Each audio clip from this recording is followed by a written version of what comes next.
All right, I can't believe it's been almost 5 months since I made a video. It's been a terrible summer, man. I mean, like really, probably the most humid summer I've ever remembered or can remember. Um, yeah, it's just I've been camping a little bit up in higher elevations where it's a little bit cooler, but down here I haven't really been getting out much. But it came out today. It's high of 72 today, but it's 90% humidity. It's been threatening rain all day, so I've got to get a tarp up. I've got to cut some tent stakes here in just a second. And get a brew on, of course. But I got this new pack. I've been looking at this pack for 2 years now, and when they announced that they're discontinuing it, I was like, well, I can't. So I got to make a choice. So I got it. It's the Savotta Border Patrol pack, and I was wanting something for hunting season. When deer season gets, I like to hunt with a bow, but I also like to carry a rifle sometimes. This is you can mount your weapon here, through here, and here. I'll put a picture up right here. So yeah, that's how the weapon's carried on it. But it's really narrow pack, so it really sits right in the center of your back, really good. It's got a nice belt on it, just enough padding. It's not over padded or under padded. The only external pouch is up here, not very big. It's big enough to keep my I've got my first aid kit up there, my hobo fishing reel, and a bandana. Everything else is in the main pack. But what I do like about it, so far, I mean, I like it. Wore really good on the hike in. But one of the neat things about it is you don't have to open the lid to get to the main compartment. You can put things that you want quick access to over on the side. Like over here, I've got my hatchet and my canteen, so I don't have to, open this and dig all the way down to get to this, which I need this anyway. But yeah, I got to cut some tent stakes real quick and get a tarp up. I also have my tarp on this side, and usually I keep it towards the top in case it rains, but here I can just unzip it and reach down in there and grab it. But yeah, let's get some tent stakes cut and get this tarp up before the rain comes in. It's been raining off and on.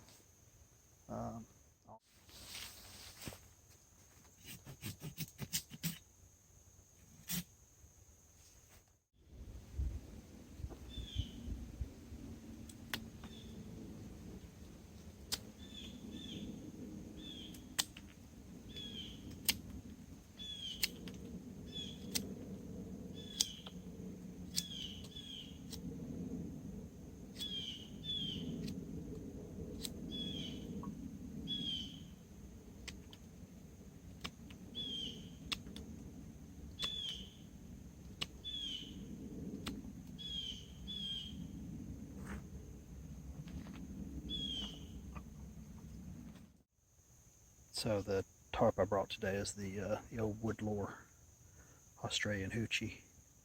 Great tarp, man, really, really strong.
I decided to go ahead and put the hammock up too. That way if it starts raining, I can just get in under there and off the ground. Have a place to relax. But I've got it tied to where rain will run off this way, and then on the back it'll run down this way. But check this out. Made those tent stakes. Wound up needing one. I ran the lines off. Tied them to trees to give me more room under here to walk. So now, let's get a brew on. Show you that new Billy can.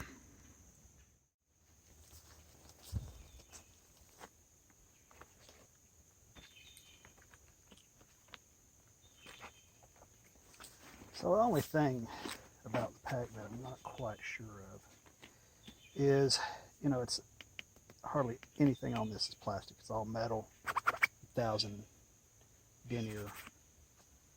But I kind of wish, you know, there's a system where this has an open end with a hook that comes down, where you can just hook it through and cinch it down. I thought this had that, but it doesn't. Which my Alice pack, my old Alice pack, it doesn't either, so it's really not that big of a deal. You got plenty of nylon for strapping things down. You've got 2 baffles with plenty of room to really stack this pack out.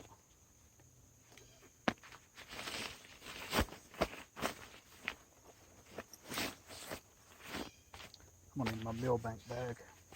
That water. It's been raining. It's kind of, you know, kind of cloudy.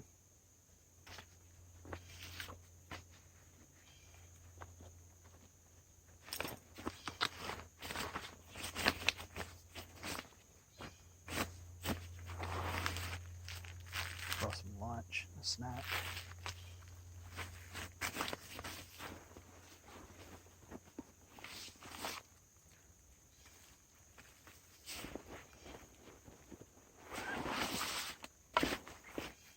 I really like this Billy can, and I'll explain to you why here in just a second. All right, so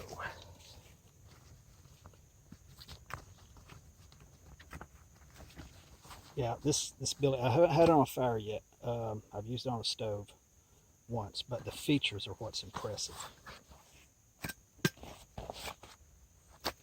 It's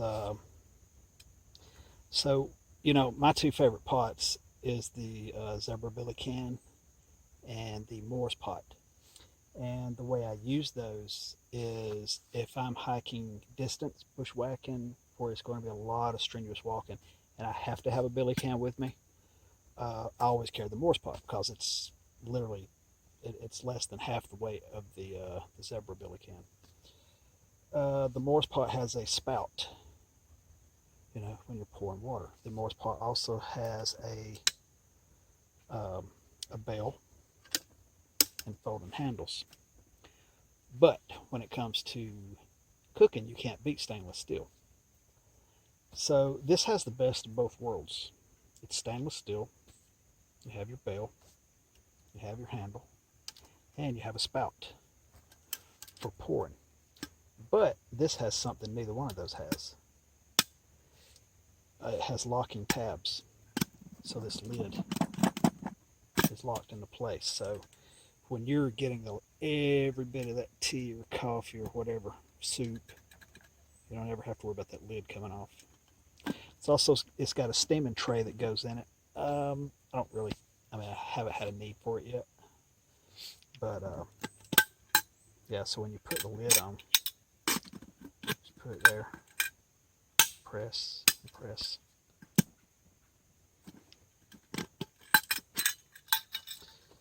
And let's see. So because, you know, it's stainless steel, it's a little heavier than a Moore's pot. And trekking, you know, I would still carry the Moore's pot because it is lighter. And here lately, I've been using my white box stove again. It's kind of a trade-off. If I'm going to carry the stainless steel, then I'm going to carry lighter items inside if I can. Smaller fuel bottle. Still have my scouring pad. washing up liquid.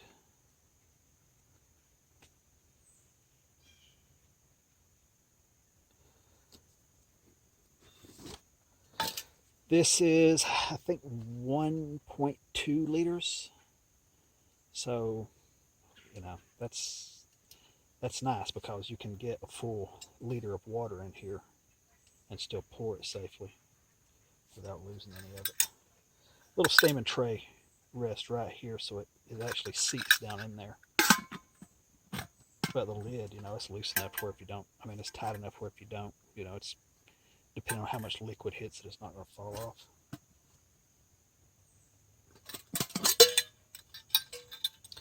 So what I'm going to try today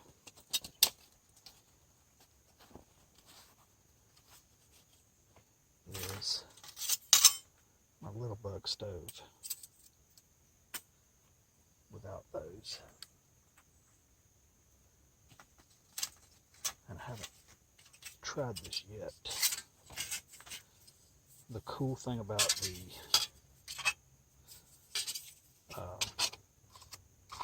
I'm trying to work and think at the same time. The cool thing about the white box stove is because the burners are over here, you don't really have to worry about snuffing the flame out. You can set your pot right on top of it if you can get, you know, level ground, which we'll do before we even start cooking.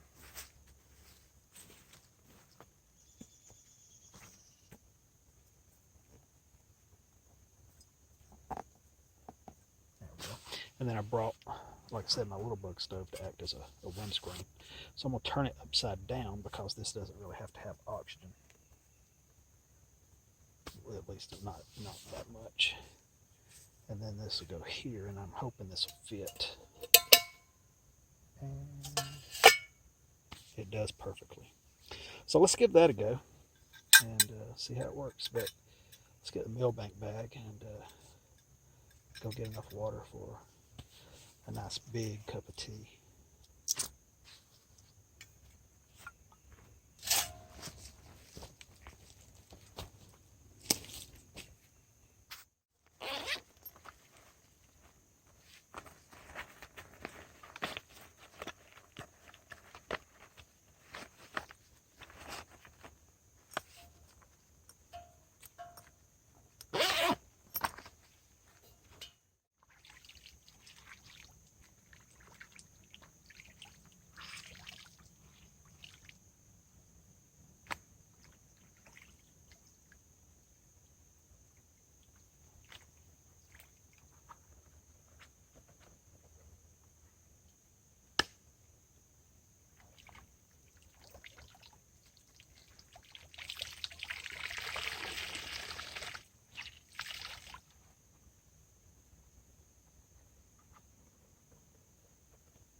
These are strike anywhere matches, but it's damp out here.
So yeah, let's see how this does.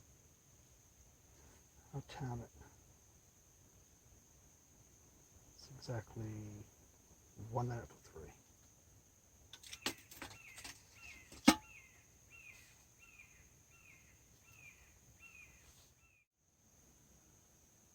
Almost 5.5 minutes.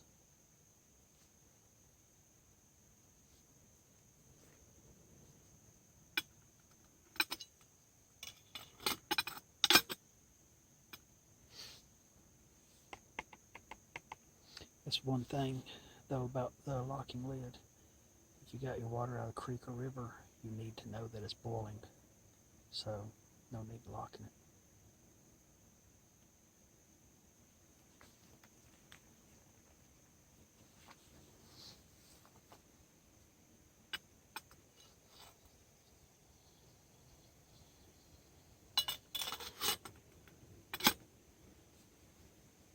We'll give it just a minute. It's boiling. That water's pretty dirty. Usually you can just bring it to a boil and it's good, but you know, I'm not in a hurry, so no harm in giving it another 30 seconds to a minute. Alright, that was 6 minutes and 20 seconds. Well, I guess it'd be right at 6 minutes.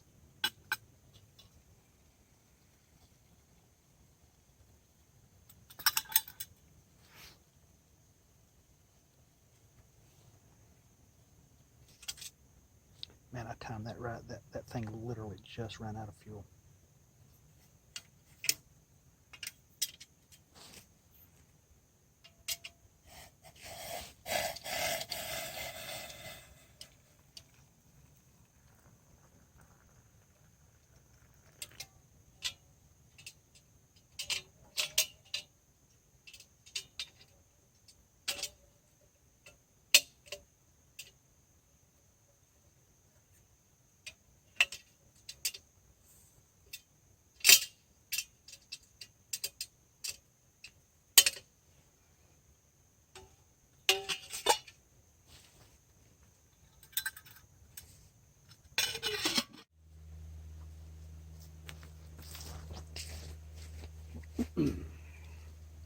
So I got a little worried there.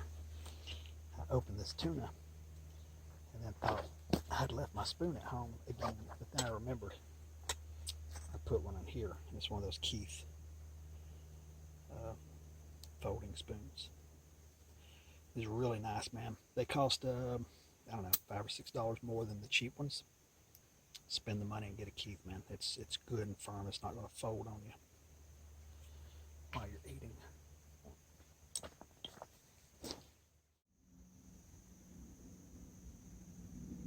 There's several projects I've been wanting to try, and one is a folding pot hanger.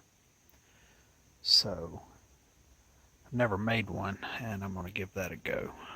So let's see how it goes. Alright, so never made one of these before, but basically when you get through, this will fold out to make a longer one, and I may shorten it later, but I need to start by flattening both sides.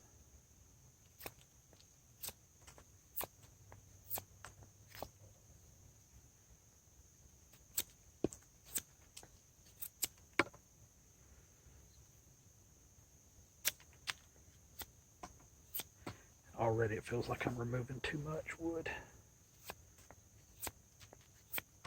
We'll see.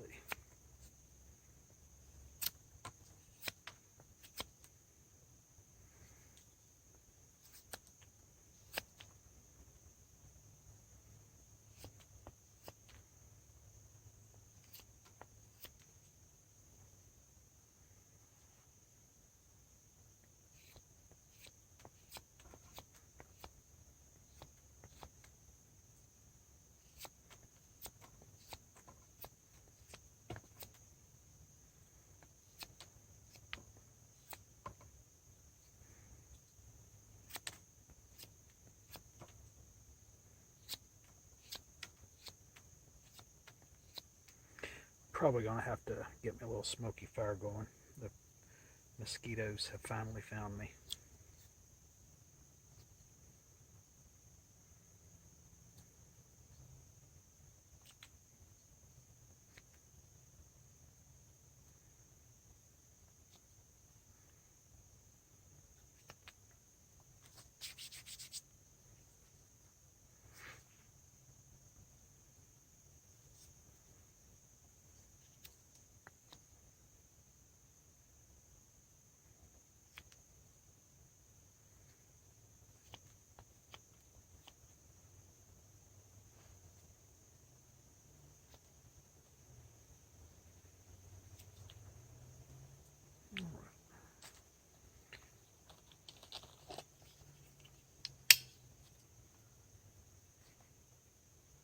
Trying to visualize this.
I may have screwed up already. We'll see. Now, the big part is we have to baton through this dead center.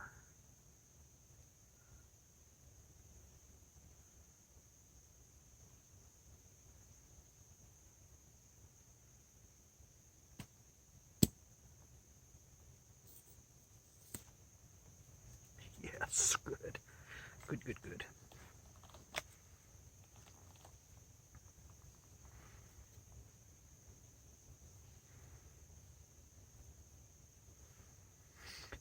So now what we're going to do is put a hole through both of these.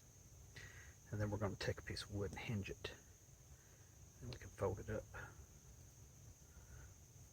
Look how it's already warping. I don't know that I need one that long though. I may cut this off to about here. That'll make it about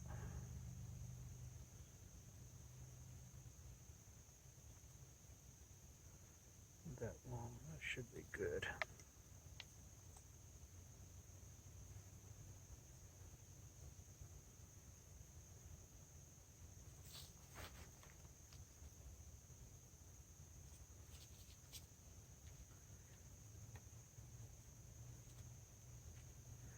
Now this is probably when the silky will really outperform the Baca on something like this.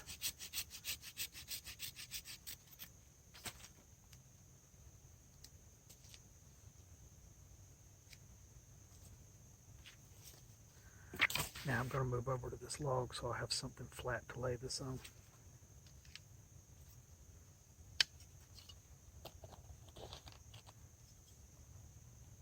And get that fire going.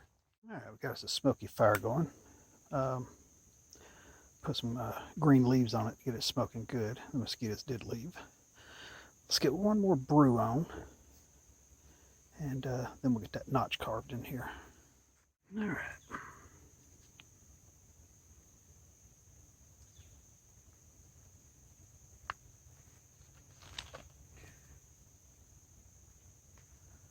Let me get my glasses. Alright, normally to make a hole in a piece of wood, you would carve it down thin, and then you would make marks like this, bring it around, and around.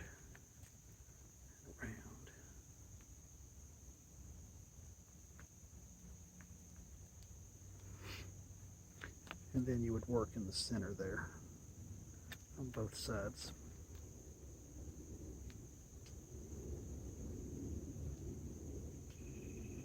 And because this is thin,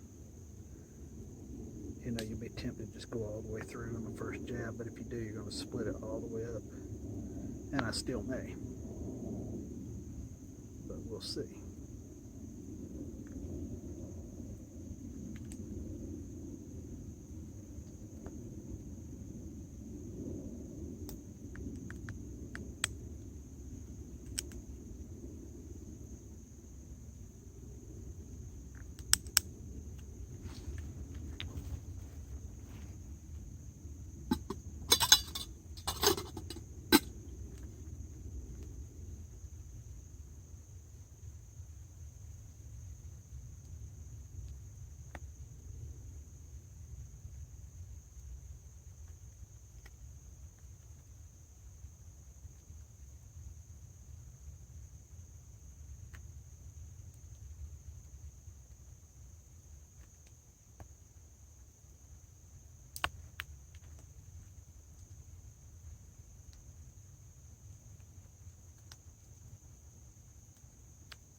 Now what we'll do is lay this on here.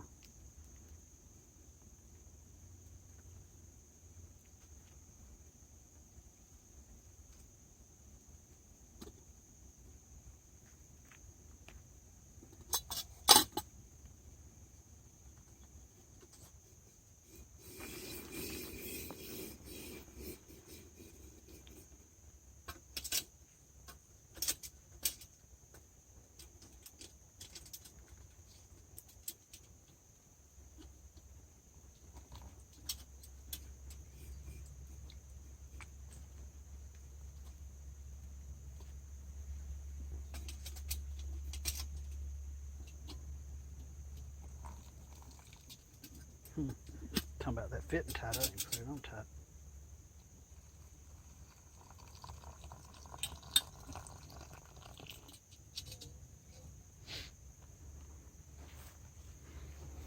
Alright, so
you're wondering what kind of wood this is, it's maple.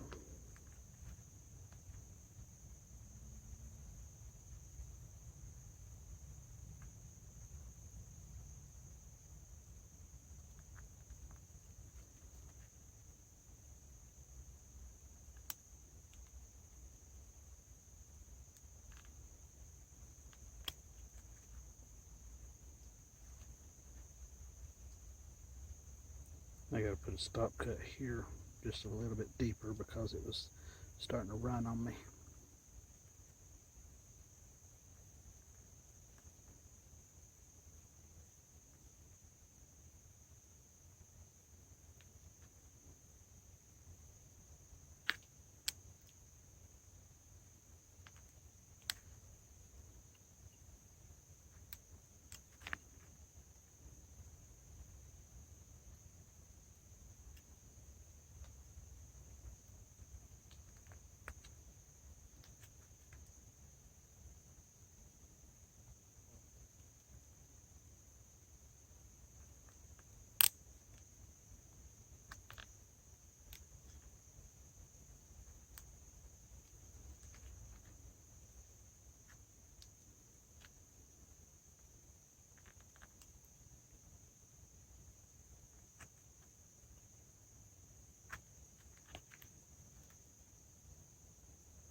I got in a hurry because I know this is getting boring.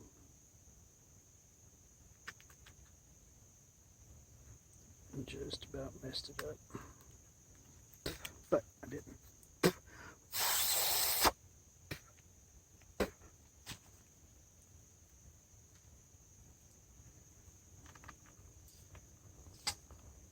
Now this isn't the stick I'm going to use, but I'm going to make one out of a hardwood to go in here.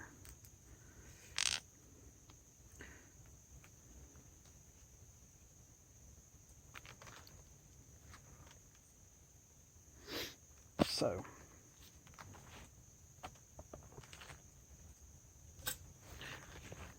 see if you can see. Yeah, so when you get ready to hang that over the fire, fold this out like that. And then you can hang that line across the fire. And then just fold it up and take it home with you. Or put it in your billy can and carry it with you. So there, that's the first time I ever made one. I don't know where I saw it at. Probably gonna cut this out a little bit, curve it just a little bit more, so it'll fit just a little bit better. But now let's move on to making this. I'll spare you that. I'm gonna do that, drink this tea, and then move on to another project. But it's 5 o'clock. Got probably another hour and a half before I get out of here. Alright, so I haven't tested this yet, but this is the tree. Got 550 cord running down it. And that's the spring trap right there. So it's literally my first time making one like this. I always make one where they connect like this. So let's just see how it does.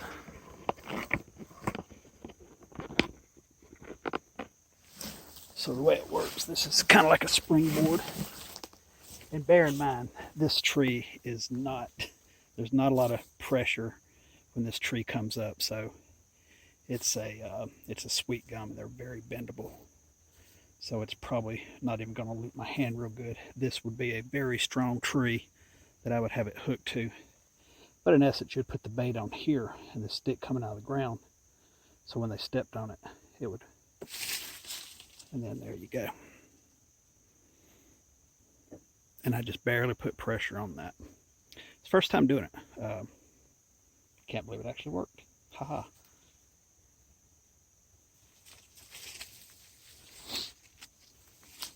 All right, it is 5 till 6, I'm going to pack up and walk out of here and get some gear ready and come back out in the woods tomorrow. Might bring the same pack, not sure. Probably switch to a little bit bigger pack because I might want to do some carving or stuff while I'm out here. But anyway, I will see you guys tomorrow.